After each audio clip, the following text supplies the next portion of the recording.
tocar uma música enquanto a gente acerta o contato com a Gisele Guimarães Flame, nossa entrevistada de hoje aqui no Fala Brasil.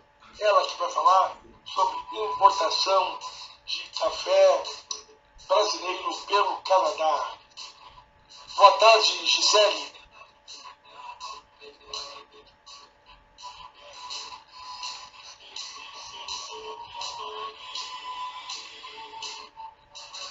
Alô, Gisele, boa tarde. Boa tarde, Francisco. Agora sim, desculpe. Boa tarde, Gisele. Bem-vinda ao Fala Brasil. Boa tarde, Francisco. Muito obrigada pelo convite de estar aqui falando com você, contando um pouquinho do Café do Brasil. E agradeço o seu convite e agradeço a audiência do pessoal que está nos escutando. Valeu, obrigado mais uma vez, Gisele Guimarães Fleming.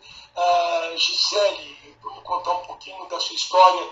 No Brasil, você não lidava com café.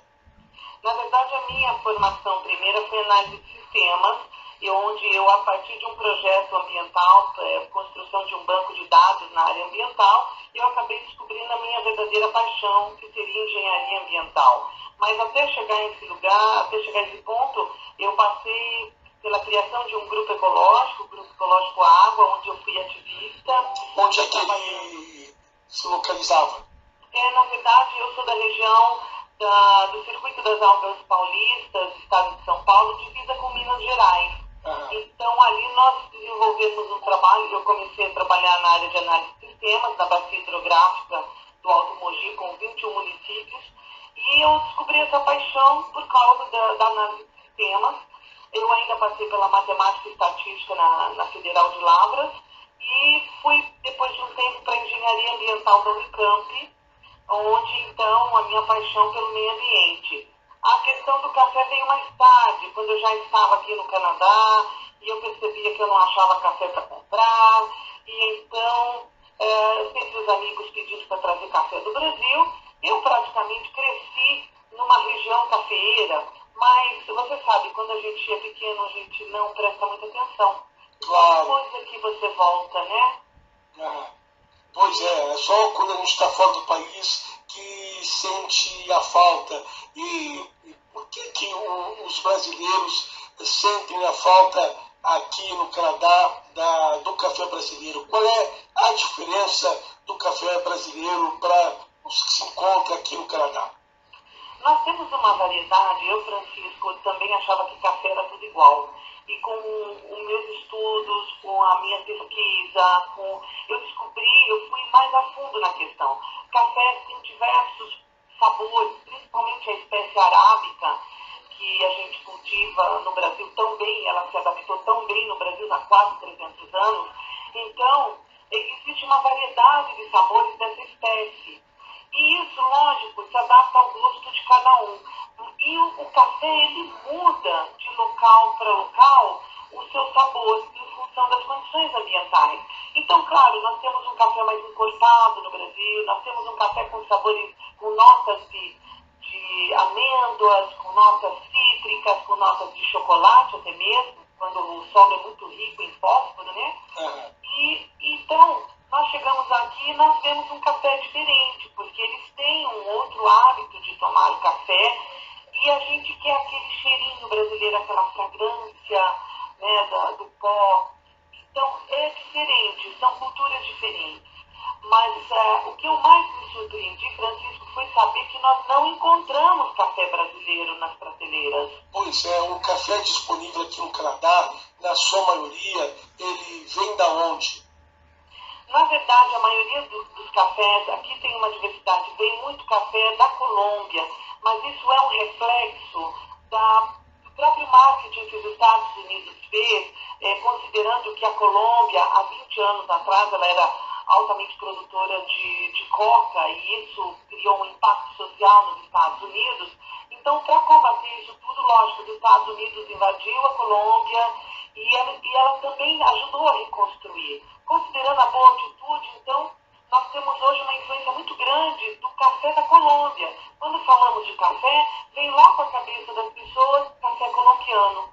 Foi um marketing muito forte que foi feito em cima do café colombiano.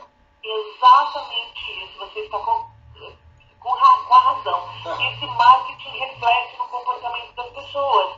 Porque quando eu falo que eu sou brasileira, que eu venho de um país que é considerado a nação do café, então as pessoas se surpreendem e não sabem o que eu falo. Porque, claro, o Brasil é o maior produtor de café do mundo.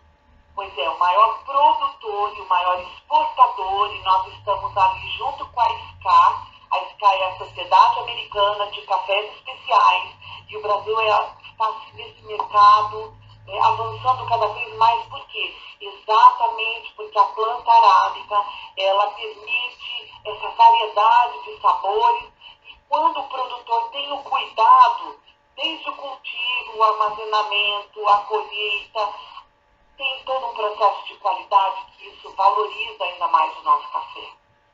Se por um lado o canadense não conhece o nosso café, eu posso dizer a você, Francisco, que os árabes, eles sabem muito bem a qualidade do nosso café.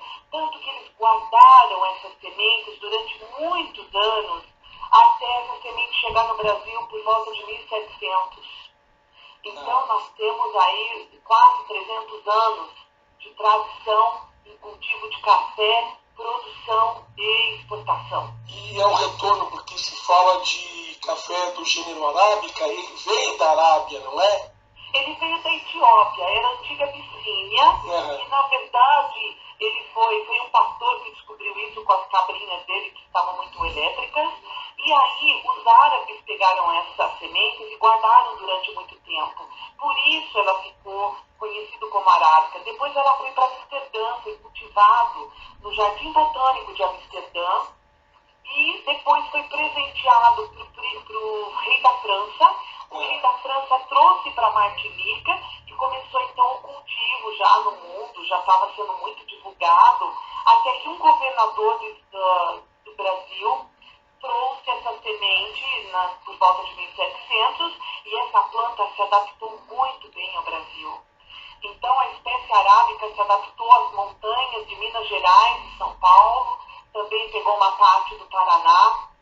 Então é onde nós temos a maior produção em termos de café arábica e café arábica no mundo. Perfeito, realmente. E outros lugares do mundo onde se cultiva café, além de Brasil e Colômbia?